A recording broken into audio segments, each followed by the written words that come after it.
Okay. Please welcome INSA President Suzanne Wilson Heckenberg. Nice to see such a lively, talkative crowd this evening. I'm going to ask everyone to take their seats. There'll be plenty of time for networking during the dinner.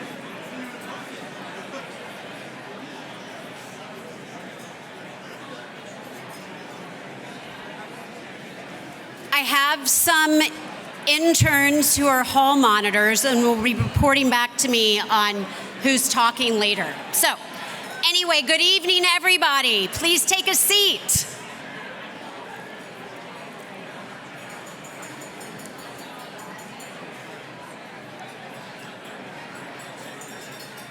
Thank you. So, welcome to our first leadership dinner of 2025. I hope you all had a chance to catch up during the networking receptions, and I really do value the energy in the room. As we settle in, I would appreciate it if you would keep the conversations to a low murmur.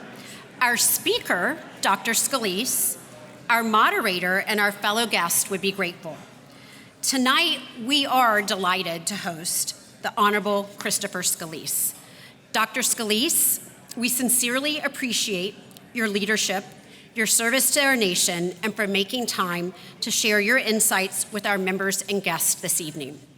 I know everyone in the room is eager to hear from you, hear about your thoughts, your priorities, your acquisition needs, and how industry, academia, and government can partner with NRO to achieve mission success.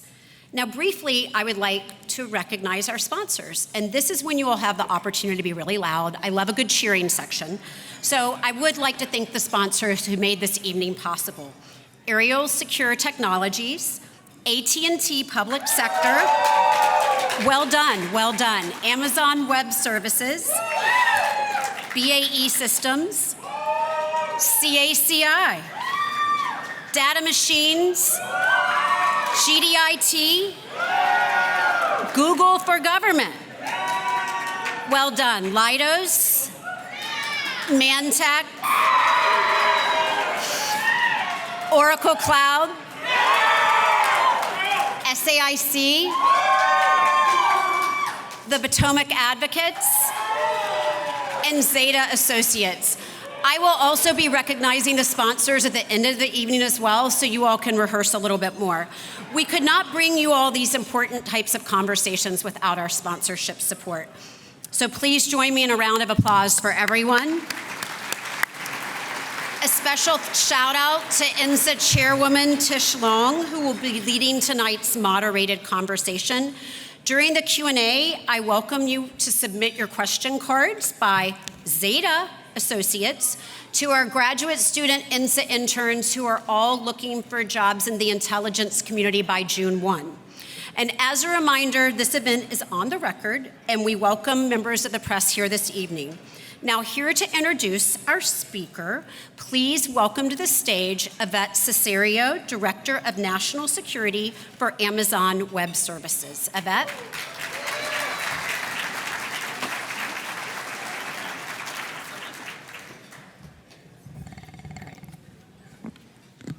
Thank you, Suzanne, and good evening, everyone. It is truly an honor to be here this evening with all of you, especially in support of INSA and the incredibly invaluable work they do for this community, for the intelligence community, and for national security. And it is my privilege this evening to introduce our keynote speaker, Dr. Christopher Scolese, the 19th Director of the National Reconnaissance Office and the first to be presidentially appointed and Senate confirmed. Dr. Scolese brings an extraordinary depth of experience to his role, combining naval service, decades of NASA leadership, and a distinguished academic background that includes a doctorate in systems engineering from George Washington University. As the former director of NASA's Goddard Space Flight Center, he led the nation's largest organization of scientists and engineers dedicated to space exploration and discovery. Under Dr. Scolese's visionary leadership, the NRO has embarked on an ambitious architectural transformation that is reshaping the future of space-based intelligence.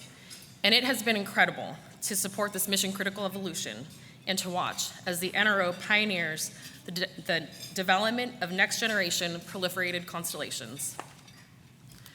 Dr. Scolese's approach to modernizing space architecture and adopting commercial technology and innovation to move mission at speed and scale is truly transformative, and we are also grateful for his leadership, dedication, and service to our nation's most critical missions. Now, before we welcome Dr. Scolese to the stage, the NRO would like to share a brief video with us this evening.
Thank you. And now, please join me in welcoming Dr. Christopher Scolese to the stage.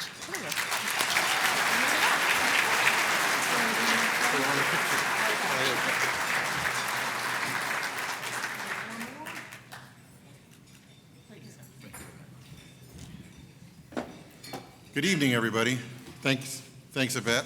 It's the only comment I'll make is I must be in trouble because I've been called Christopher at least 3 times. And when my mother did that, I knew I was in trouble. The only thing worse was Christopher John. Thanks again, Yvette, and good evening, everyone. I appreciate the chance to share a few thoughts with you about the NRO, our terrific people, and our unique mission. In describing who we are and what we do, I like to say the NRO senses what others can't. We collect what is often imperceptible, sharing it with our nation's policymakers, defense and intelligence leaders, as well as allies and other partners. We deliver information they can trust in order to make informed decisions or understand the character of local and regional activity, to discern the intent of adversaries or favorably influence an outcome. And we do our work by bringing together brilliant scientists and engineers who innovate remarkable space-based ISR technology systems and tools that can do necessary and often special things, all with an eye on preserving life, ensuring freedom, enhancing stability, and protecting our planet. A few years ago, I came to this forum to discuss the NRO's ambitious plans for the future. As is often the case, time has sped by, and we find ourselves standing on future's doorstep. And so my appearance here this evening gives me the opportunity to share how we've met and exceeded our objectives, as I laid them out for you not so long ago. I'm pleased to say that over the last 2 years alone, we have launched over 150 satellites,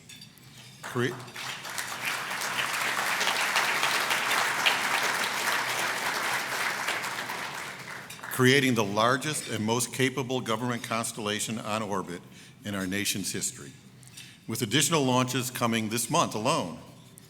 As you saw in the video created by the talented NRO Public Affairs team, we launched from multiple sites on 3 continents using all of the qualified rockets in the inventory. Further, we utilize a global web of ground stations and capabilities, some provided by our commercial and international partners. So we've used a lot of capabilities. We've also made important investments in our ground capabilities and strengthened our partnerships with industry and across the whole of government, both domestically and internationally. These changes are strengthening our nation's space-based intelligence capabilities in a number of ways. Today, our satellite architecture is shortening revisit times and increasing observational persistence. We're making it much harder for adversaries to hide while achieving improved resiliency and security. Through an increasing number of commercial partnerships, we're delivering enhanced capabilities in areas from electro-optical to radar and other phenomenologies. We're also achieving the rapid fusion of commercial data streams into national data streams, making them more readily available and useful to our customers, the policymaker, warfighter, and first responder. The NRO's investments in advanced computing, including big data, as well as artificial intelligence and machine learning techniques, offer improved data capture, while investments in ground systems are enhancing data processing and allowing us to deliver sophisticated dashboards and tools that make our data more accessible to the users. To secure our leadership into the future, we've accelerated the pace of research, development, and innovation by leveraging the NRO's new Space Reconnaissance Lab, and by creating engagements with an expanding set of partners across government, academia, industry, and allied nations that is broader than ever before. As we move forward, we'll have the capability to track more objects in real time and with greater accuracy by fusing a variety of data in ways that help users to better understand our world. We'll be able to deliver that data faster to users, especially analysts, battlefield commanders, and first responders. And we'll leverage that data to play a critical part in the creation and operation of Golden Dome and other national priorities. Today, we're making progress in each of these areas, and as we do, we also know there is more work to be done to address the challenges and capture evolving opportunities as they reveal themselves.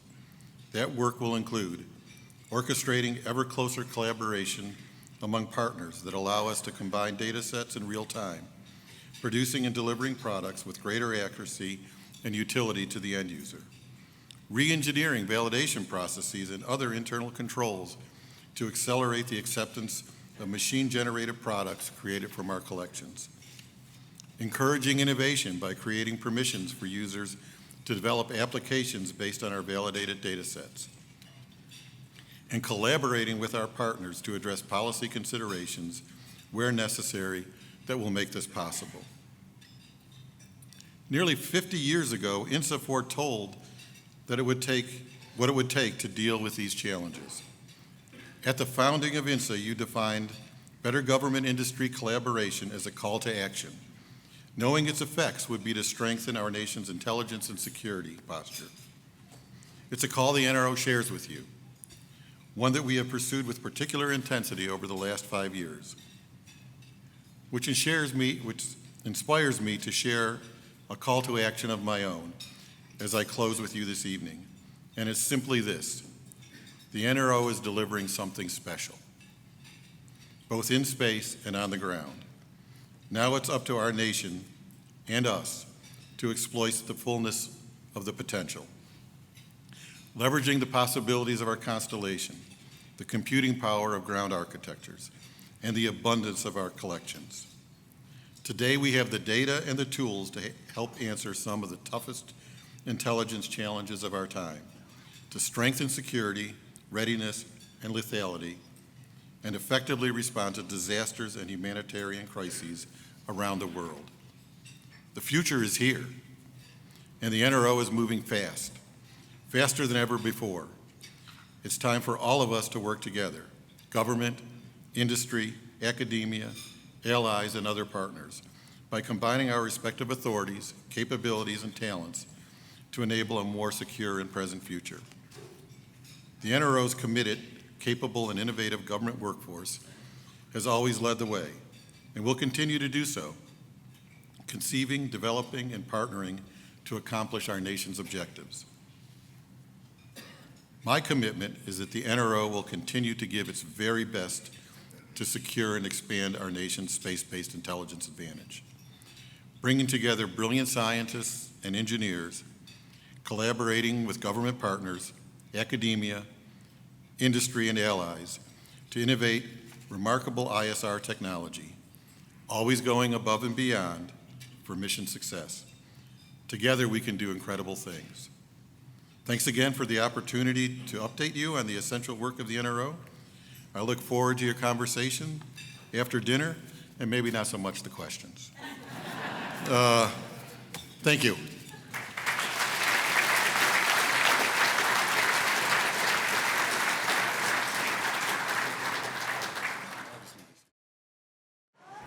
I hope everyone enjoyed dinner. We are getting ready to have a robust Q&A with Director Scolese, but first, a few announcements. Registration for our annual INSA prom has opened. It's the 40th annual William Oliver Baker Award Dinner on Saturday, July 26th. And we're delighted this year we will honor former CIA Director Bill Burns for his extraordinary service to the nation. This gala routinely draws more than 700 leaders across the intelligence, defense, and national security community for an evening of camaraderie, connections, and of course, celebration. So please mark your calendars for July 26th. We hope to see you there. Also, mark your calendars for INSA's Spring Symposium on April 22nd at our Conference Center in Arlington, Virginia. This full-day program will focus on the adoption and integration of advanced technologies and critical mission success. It is a rare chance to hear directly from government stakeholders about the challenges they face and the innovative solutions they are looking for. This event routinely sells out, so I encourage you all to register now. Now that everyone is ready to quiet down, I'd like to introduce my boss. It's my pleasure to introduce our moderator for tonight's discussion, INSA Chairwoman Tish Long. Tish's career speaks for itself. Former Director of NGA, Deputy Director of DIA, Deputy Undersecretary of Defense for Intelligence, Deputy Director of Naval Intelligence, and the list goes on. We are thrilled to have her this evening to guide tonight's discussion. Please join me in welcoming Tish Long and our guest of honor, Dr. not Christopher, but Chris Scolese. Can you hear? There we go. You can always tell when the microphone's on or not. So, I have a pretty loud voice, but I'd rather not have to yell. So, Suzanne, thank you for that kind introduction, and thank you for quieting everyone. Not Doctor, not Christopher, but Chris. So good to see you again. We have done this a few times, so it's nice to welcome you back to the INSA stage.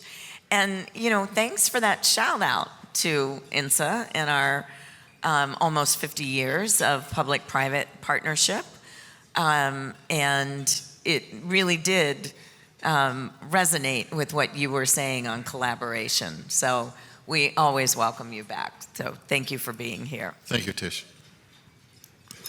So as I said, Chris, we've done this a couple of times. So I like to start with the threat, because I think the threat really kind of sets the table on a lot of what is done within the intelligence community. And so let's start with our near-peer competitors. Rapid advancements. All the time, but certainly of late, particularly with China. And so what keeps you up at night regarding the threats to our space-based intelligence capabilities? Well, as you talk about it, there we go. As you mentioned, we do. So, in terms of threats, clearly, China is rapidly advancing. They don't have the same aims as us, obviously. And we have to keep up, and we have to be ahead of them. I believe today, in most cases, we are ahead of where China is, but if they aren't equal, they're catching up fast. So the important thing for us is to continue to stay on the leading edge, continue to use advanced technologies, invest in those, and be ready to constantly be engaging. Take advantage of those partnerships we can, because there's a lot of innovation that goes on outside of the NRO, that goes on outside of the government. And we want to take advantage of all of that. I believe that's helping us to stay in the forefront and ultimately to stay ahead of China. And I think you can sort of see it in their reaction, right? I mean, we started putting up proliferated architectures. Guess who's doing it now, right? So that's good from that standpoint. But they are very good, and they innovate in their own ways, and they bring on capabilities. So again, we've got to keep that cycle going and recognize what each of us is doing. They've also focused a lot on denying our ability to operate in space. Either cyber domain, which is, of course, one of my biggest concerns, because that they can do without attribution, and it can have a big impact. And they don't even have to directly attack our systems in order to impact our systems. So that's something we worry about. And obviously, you know, there are threats that hold our systems at risk. But there too, one of our advantages, one of the great advantages that I believe that this country has is great friends. We have great friends in government. You know, in Space Force and Space Command and NGA, NSA, DIA, you name it, who are helping us to protect our systems. But we also have our allies that are helping us as well. We have some really, really good friends that are providing us with either resilience or capabilities that will keep our systems, you know, safe. So I would say, yes, China is moving fast, but we're going to keep on moving faster and stay ahead. So I asked about threats to space-based capabilities. My next question was going to be on counter space. You've already touched on that. We'll get to collaboration in a little bit, but you just mentioned resilience of the space architecture. Can you elaborate on that? I mean, obviously resilience is very critical for national security, and you're doing a number of things in the resilience area. So what are your key priorities for strengthening resilience, and how can your industry partners help? So when it comes to resilience, I think the first thing we have to recognize is you certainly want to make your systems more resilient, but you want to also make your systems more capable. And if you can do both, provide more capability and resilience, I think that's, you know, what we're really aiming for as we develop our systems. So how are we going about doing that? Well, in space, you've seen part of it. I talked about part of it. Excuse me. We're proliferating our architecture. That provides a degree of resilience because you now have multiple targets that they have to deal with, both from a denial standpoint. It's kind of hard to hide when you've got something coming over or something coming over just a few minutes later, or you know, even faster than that. So that gives them a challenge in two areas. It also provides a capability because now you're revisiting faster. You're providing the information faster. You're keeping custody of targets faster. We're also diversifying so that we're not, as the price of launch has gone down, it's allowed us to break up systems. It doesn't mean we can break up all systems. Eventually, aperture wins. If you want to see a certain resolution, you have to have a certain aperture. But by being able to break up some of these systems, you're no longer beholden to just one system in space. It also allows you to go to orbits that provide you with greater resilience and greater capability. If I go to higher orbits, I get longer persistence. It also makes it harder to deal with those from a kinetic standpoint and from a directed energy standpoint. And of course, you all know what geosynchronous orbit provides, very good persistence. On the ground, we're working to disaggregate our ground system so we're not tied to a single ground system for a single capability so that we can diversify. And we're doing that across not just CONUS sites, but international sites so that we can have more capability there. We're hardening systems where we can harden systems, obviously with cybersecurity, increasing, our cybersecurity capabilities, and a lot of the folks here are part of that. And then relying on our commercial data providers. That gives yet a different set of resilience because now we can improve, revisit. Oftentimes they're interested in different things, which we're also interested in and hadn't thought about, so that provides us additional capability and additional insights that we can deliver to our customers at NSA, NGA, DIA, the intelligence community broadly, and the DoD. And it provides, another form of resilience, not just against attack, but if we have a challenge on a given day, because they operate with different ground systems than we have. So if you put all of it together, our partnerships with commercial, our proliferation of the architecture, our diversification of the architecture, taking advantage of multiple orbits, and disaggregating our ground systems, and increasing our cybersecurity posture is really where we're going with resilience. And it's adding capability. And it's added capability. I was reminded of this. At the bottom of the mission patch for Mission 167, NRO Launch 167, are the words, strength in numbers. And I think a lot of people forget that the Space Development Agency isn't the only organization that's proliferating its architecture. That was in the video, it was in your remarks.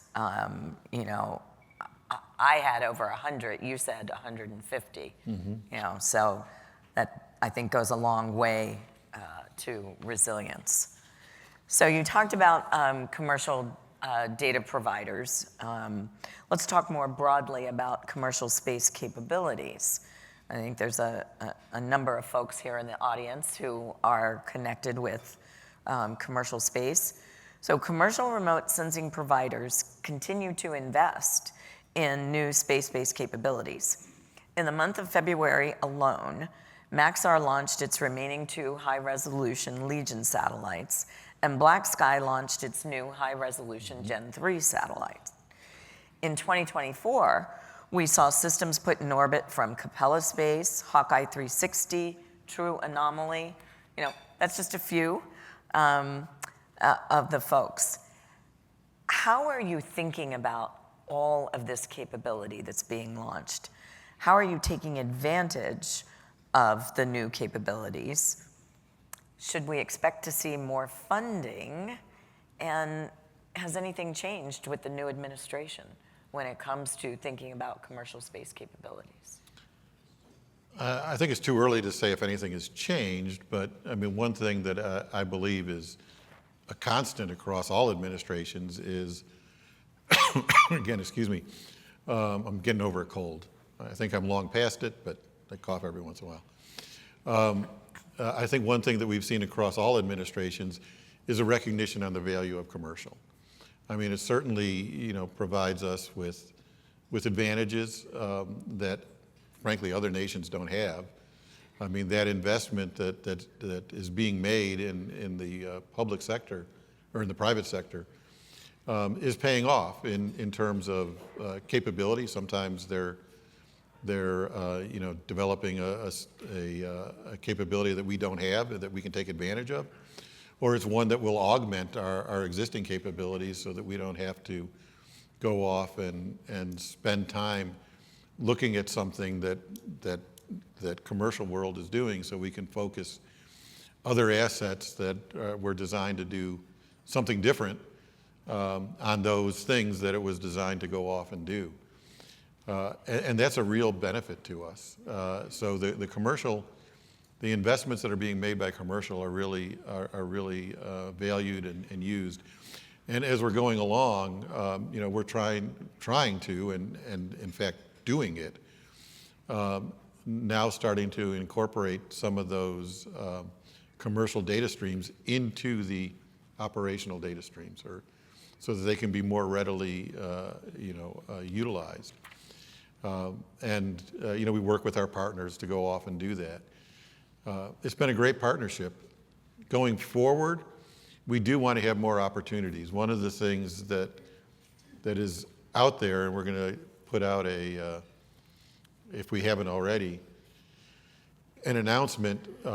It's called I forget what it is. A CSO is the initials. It's more directly allowing us to buy a capability. BAAs were for research and development. They allowed us to move relatively quickly, but it was in an R&D type of an activity. CSO says, okay, if you have a capability, we can go off and get that capability as quickly as we could with the BAA. The announcement is, like I said, is either out with a draft, should have gone out, I think on the 3rd, and comments are due back from industry on the 17th, and then we'll incorporate those, and depending on what happens with the budget, you may see it soon, or you may wait. I'm pretty confident that there'll be continued support for commercial. Can you, this is the first I'm hearing of the CSO. Can you elaborate on that a little bit, on anything in particular that you're looking to procure or looking to focus on? Actually, we're making it broad. You mentioned many of the companies you mentioned we already have relationships with, and there's some that we don't. So rather than, like we did with the BAAs, and focus on a phenomenology, we're going to open this up more broadly so that new entrants that have have different capabilities across the spectrum, if you will have an opportunity to bid. So this gives us greater flexibility than we have with the BAAs. Okay.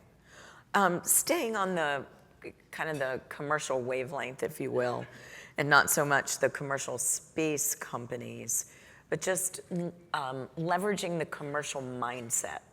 How have you, I'll say, integrated that commercial mindset into the NRO when it comes to rapid innovation, technology adoption, digital tools, processes? How are you working with industry to bring that commercial mindset into the government? Yeah, well, And is there anything lacking that you need help with? Well, there's always challenges as we adopt things. Industry has to work with many partners. So do we. We have a lot of heritage systems that we have to deal with as well.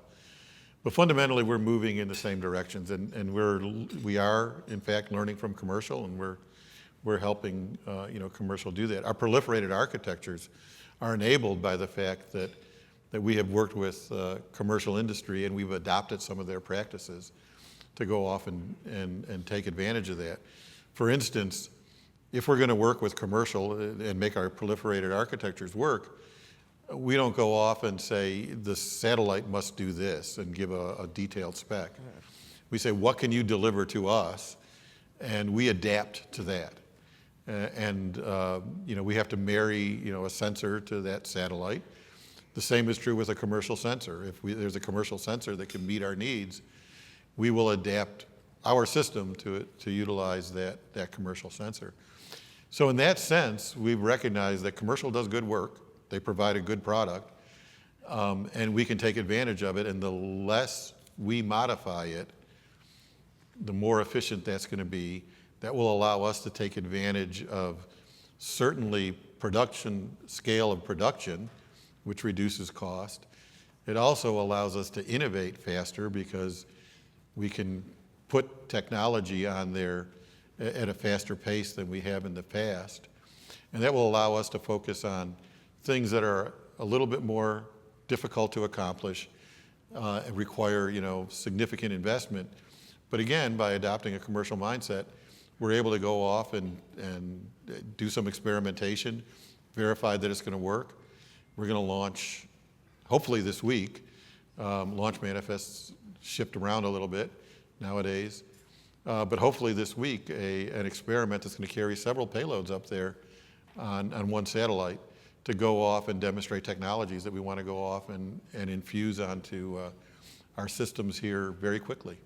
So, yeah, we've learned a lot from what commercial does in terms of adopting technologies, of acceptance of parts, and certainly their manufacturing prowess, which is amazing when you consider how many satellites are being produced today. Are there any concerns on reliability and security when it comes to working with the commercial partners? Well, that's the area and where... what are you doing to mitigate? Sure, that's one of the areas that we work. If by reliability do you mean, do we think it's going to work? No, we believe it's going to work. Is it going to last, as long as some of our exquisite satellites? Probably not, but they will tell us how long they expect it to last. And so far, our experience is it lasts that long or longer. So from a reliability standpoint, it meets what it's supposed to go off and do. Security is something that we work with them on. Obviously, our customers that we deliver the data to want to make sure that they can trust the data that's coming down, that they have confidence that the data streams cannot be infiltrated, either from space to the ground to space, or ground to ground. So that's one area that we do work, probably more closely with our commercial vendors than in the other areas, because technologically they're delivering a good product, and from a manufacturing standpoint, it's a good product. From an operation standpoint, it's a good product. But security tends to be something that's a challenge for everybody, including us, but we need to work that. Okay. You just answered 2 questions in one. Thanks, Chris. And I do have plenty of questions. I would like questions from the audience, and we just got some very good ones. But let me just ask you one more from my list as kind of a follow-up. And you mentioned problems with the manifest. With recent complications with Vulcan, it looks like maybe we're back to one launch monopoly again. Only it's no longer ULA, it's now SpaceX. How would you respond to critics who question it being so reliant on a single industry partner should give us concern? Well, I'm confident that that ULA will be successful in moving ahead. We have to remember that they had difficulty on a Vulcan launch. It's a new vehicle. All new vehicles have challenges. They're an experienced company. They'll have it fixed, I'm sure. But we also have to realize that there are other launch vehicle providers. You saw in the video that we launched on essentially every rocket in the U.S. inventory. Right now, 2 of them aren't there. Well, Atlas is still there, but we're not using it anymore. But the Delta IV, has been retired. You saw Falcon 9. You also saw Rocket Labs. You saw Minotaur. So we have a range of capability that we can take advantage of. So I wouldn't say we're concerned about being limited to just one supplier. And then there are new vehicles that are coming along. And we all hope that they're successful. It'll give us, some additional capabilities.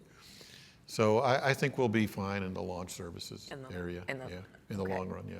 So, mentioning suppliers, how do you ensure supply chain security and resilience really against adversarial threats, and particularly in securing trusted sources for advanced sensors and satellite components?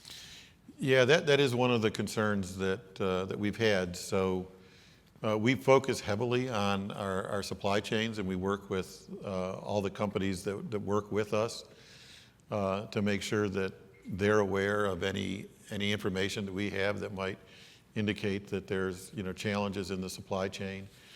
We also have various forums where we get together.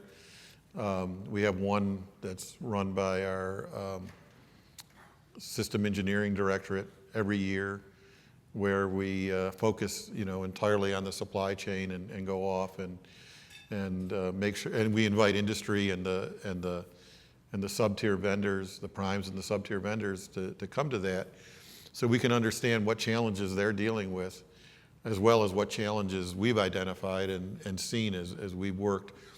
Because we have the advantage of looking across the aerospace industry and seeing what's there, either where they're having challenges, where we're seeing risks, or where we're seeing areas that we need to invest in for whatever it may be. And the same is true in the cyber areas, although we get more help there from others. And we work with the DoD broadly, so broader than the aerospace industry, because a lot of our components, obviously, semiconductors, are utilized in various other places that we can take advantage there. So we're very much working into supply chains. And then we have an additional conference that we have, again, focusing on aerospace, that's just looking at spacecraft anomalies. Right, one of the hardest things is you launch your spacecraft, it goes up there, it does its thing, and you almost always find a quirk in it. You want to find out if that quirk is due to your design, a feature that you designed in and didn't realize, or it's a problem, right? And we want to sit down and look together, and if everybody has the same problem, or a number of us have the same problem with a particular application, then you can kind of narrow it down to a component, and we can share that information.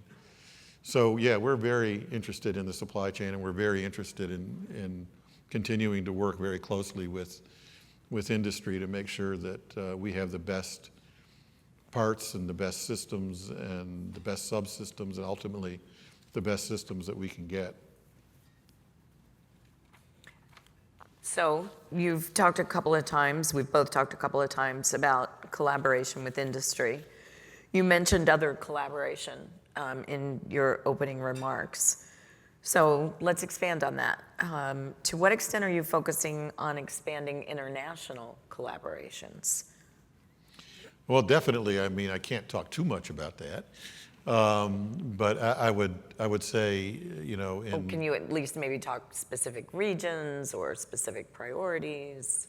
Well, I mean, clearly with the Five Eyes partners, we're doing a lot, and we're making, we're increasing the depth and broadening our relationships with them in terms of ground stations where we put antennas.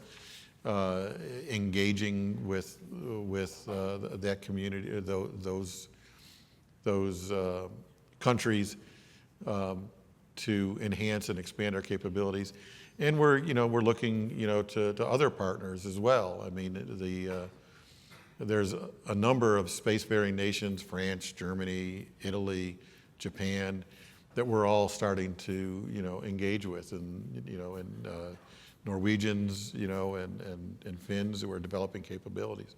So we're engaging with all of those in one form or another.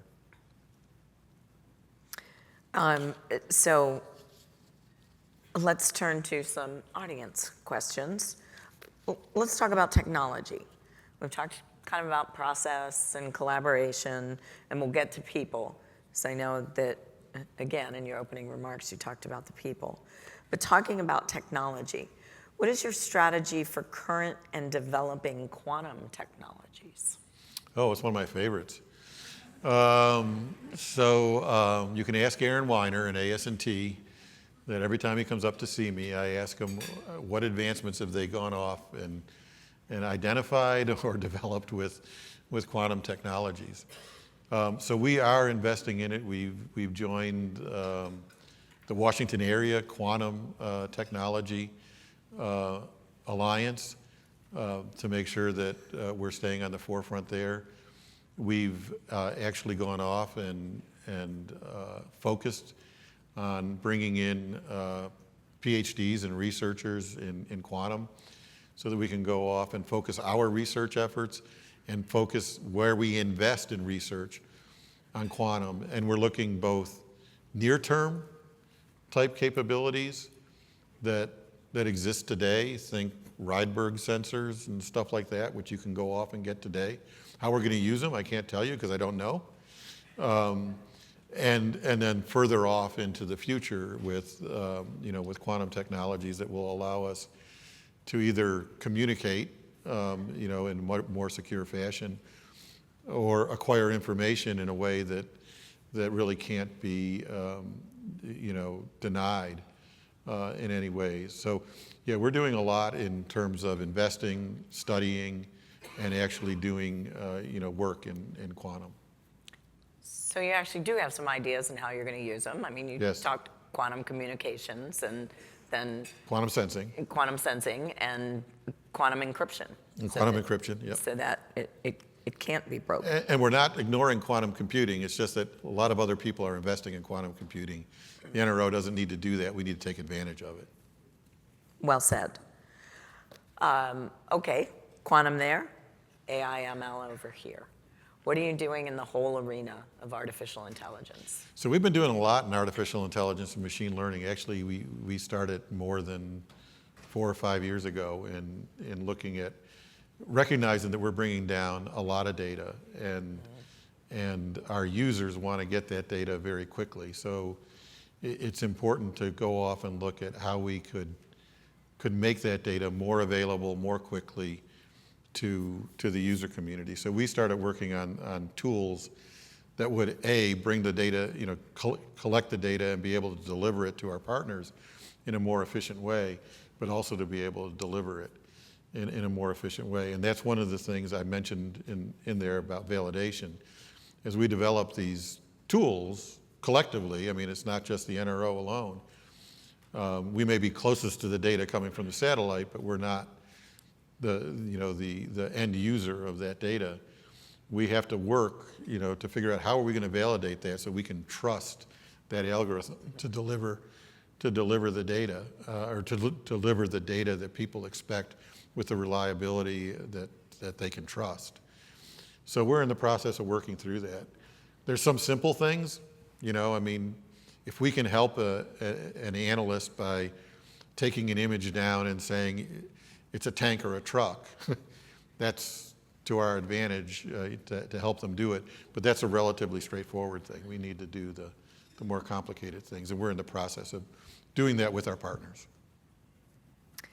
So there's probably a fair amount of academic engagement there. Absolutely. And an audience question is, could you please provide an update on the status of the NRO lab or other university engagement initiatives outside of the Director's Innovation Initiative? So it's principally through the Director's Innovation Initiative, but the lab, which is only about a year old now, maybe a few months more than that, we are engaging, our activities with academia. I think it's going actually quite well, and also with industry and also other government agencies. So it's still rather nascent, but it's making some really, really good progress in terms of engagements. Quantum and AI and machine learning are certainly, areas where we're seeing some real benefit today, and it's not surprising. Those are areas that lots of organizations are very much interested in. But we're also, seeing engagements in microelectronics. There's a lot of investment going on in it, and we want to take advantage of it as these new and more capable chips are being developed and want to get in there on the ground floor, if you will. So we're working with the semiconductor companies to engage there, and that's just a couple of examples of where we're looking. Good. So let's turn to people. Chris, you've often talked about people and obviously, people process technology. and people are at the heart of what we do. And I'm looking for the brilliant question I wrote earlier about people. So, where do you believe increased investment is most critical to maintain our intelligence advantage when it comes to people? We've talked about technology. We actually haven't talked about infrastructure. That's another part of this. But when it comes to people. Well, I mean, we can't do our job without our people. I mean, they're the critical ingredient. It's the brilliance and dedication of the people, broadly throughout the industry, throughout the community, right? One of the neat things is to just walk through the building or walk through one of the ground sites and have the opportunity to interact with all of the people from the person who's sweeping the floor to the chief engineer to the lead operator to the manager and see their enthusiasm as they understand what they're doing is really, really important, and how each and every day they're thinking of new and better ways to do it. The same is true when I go out into into industry and hear the great ideas that are out there. It's the dedication and innovation of our people that are going to allow us to stay ahead of our competitors and our adversaries. It's the willingness of our people to collaborate, and I see that each and every day.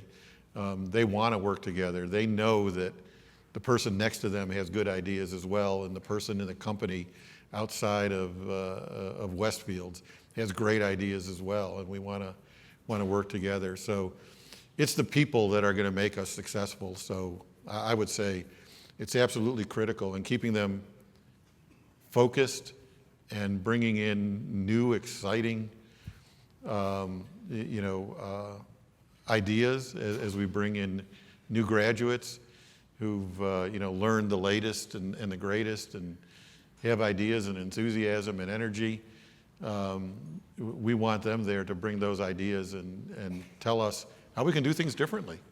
That's one of the things I do whenever I get the opportunity to talk to the new employees. And I know it's hard when you're a new employee. I mean, remember when you were 22 or 23 and working, you probably didn't want to speak up too much because you knew those old fogies knew more than you did, is to tell them, you got to bring up your ideas because you know things that we don't know. You've got experiences that we didn't have. You have learned new tools that we aren't using. You need to bring those into the workplace, and you need to help us do that. And someday I'll actually get cell phones into the workplace. Oh, you heard it here. You heard it here. Okay. Well, talk to Tim Hawk about that. I also. do, yes, I do. Yeah. I have to get him to convince him it's okay. Yeah. Some more audience questions, some really good ones here. But following on to that, and we talked a little bit about quantum and a little bit about AI and machine learning.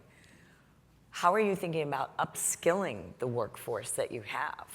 I mean, you have a highly technical workforce, no question about that. One of the most technical across government.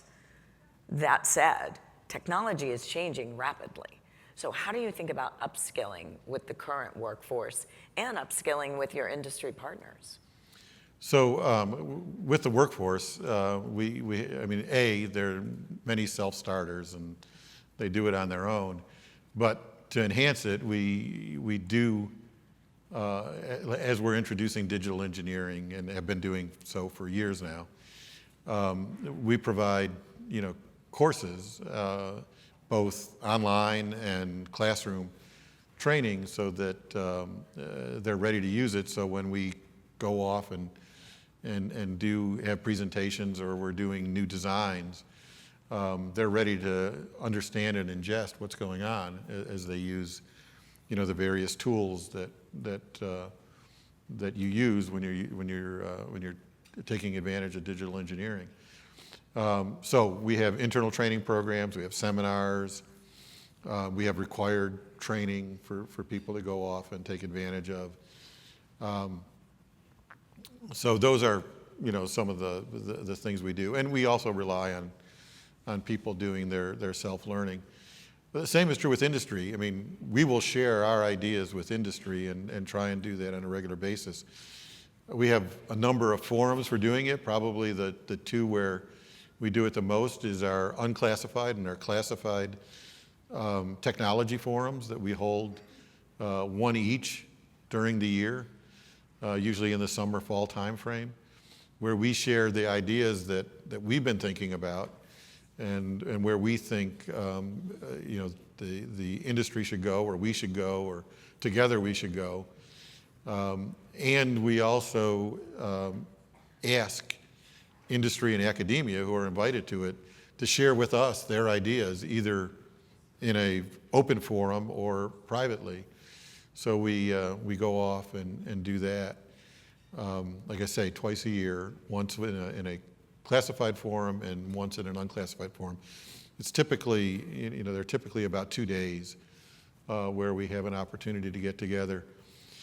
We also have a couple of SAP level ones where we sit down, and where obviously it's a much more constrained group, where we try and share that same information in a much smaller community. And then the final thing I'll say is we do get together. One of the things that we started a few years ago is we get together with the leadership of the companies. I get together with them for 2 days, once a year, where we sit down and talk about, okay, what's going on in the world, but we also talk about where do we think we have to go, what not just our priorities for the future or the present, but where do we have to be 5-10 years in the future, and where do you think we should be, 5-10 years in the future? Where do you think we should invest in there? And so we're doing it with the practitioner, we're doing it with the researcher, and we're doing it with the leadership to go off and engage them in ways that will allow us to do that. And then finally, I would say we have an advisory committee, a very high-powered advisory committee with some of the best thinkers in the country. I used to be on that advisory committee. I didn't get invited back. And we ask them to challenge us. We'll present to them what we're doing and have them critique it and offer us suggestions as to what's going on. So we're working at multiple levels to try and make sure that we're constantly at the forefront. At the forefront. And we're training at the same time. Not surprised to hear you talk about that academic angle as well. So you just mentioned, 5-10 years in the future. What does the NRO look like in 5, 10, 20 years? Well, I think, we were started 60 years ago to provide ISR from space. I think 5, 10 years, 20 years in the future, we're still going to be providing ISR from space. We're just not going to be doing it the same way. Really? We constantly have to stay, ahead of our competitors and our adversaries, and that means we have to, find different ways of sensing things. We have to find different ways of delivering that information, and we have to deliver it the way the customer wants it. So I think we'll still be doing that, and the reason is, from the vantage point of space, we can see any point on the Earth, right? It's how frequently we see that point on the Earth and what restrictions we have about seeing that point on the Earth. But when we're asked to look, in this location or that location, it's relatively easy for us because we're orbiting. We'll see it. And there's still going to be a need to see it. And even, if peace breaks out all over the world, there's still going to be natural disasters that we'll have to deal with. And, our systems will still be there.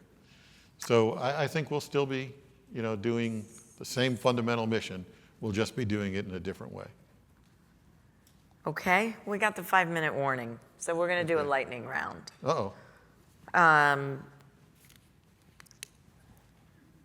So do you see a role in the future for the exquisite?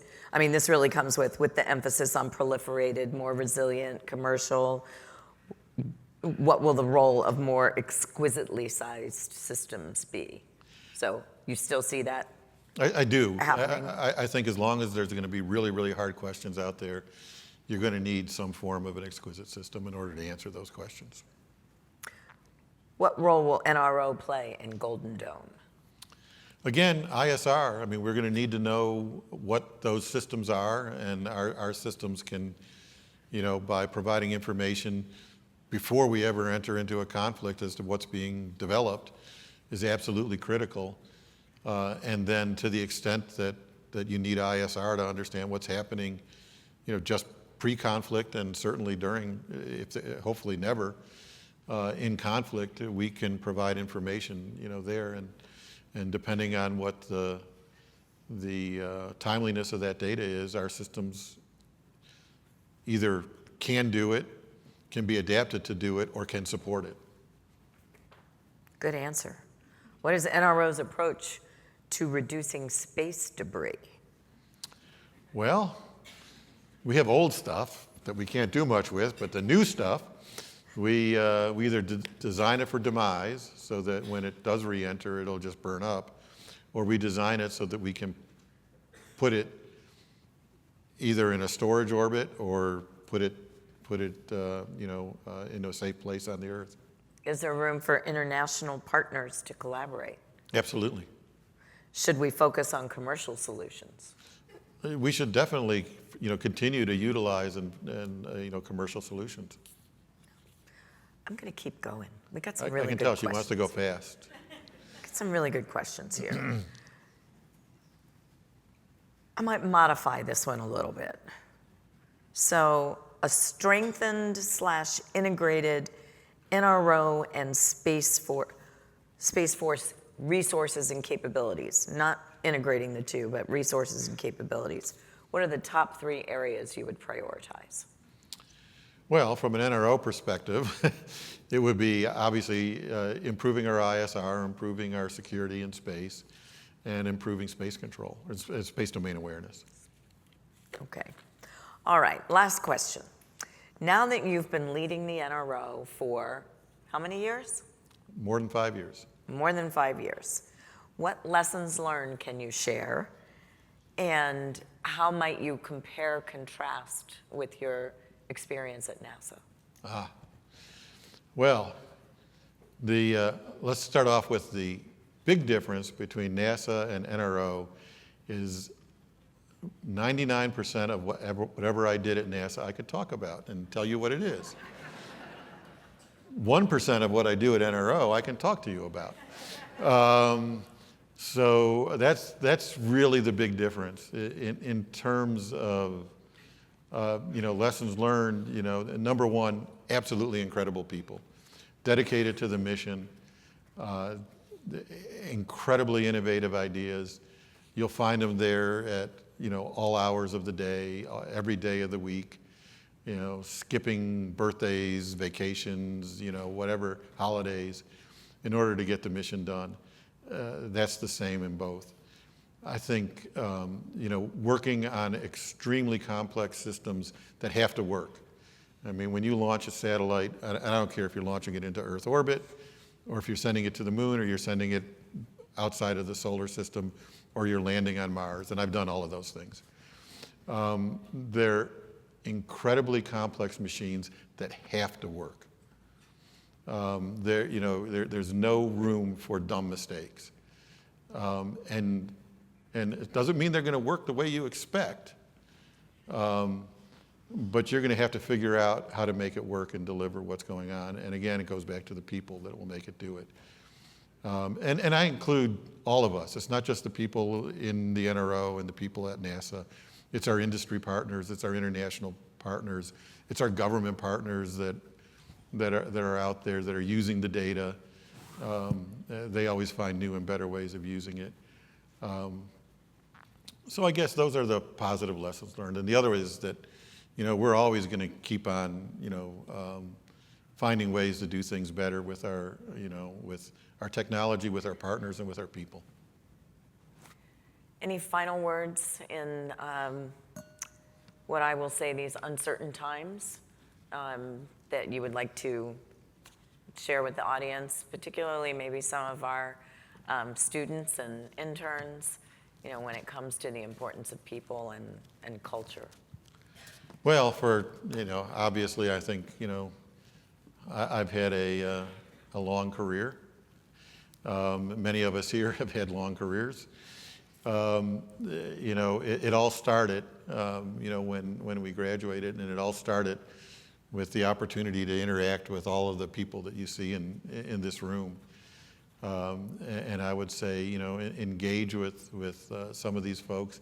You don't know necessarily, which person or which company or which government organization may be the one that's right for you or the one that, you're going to hook up with. But you need to start engaging. It's always hard to start, but you know what? You'll do great. That's all I can say. You'll do great.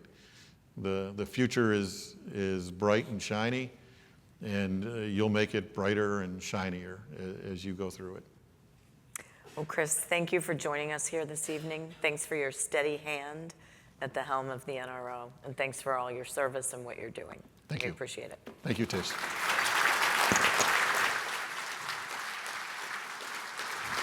So thank you, Tish. Thank you, Dr. Scolese.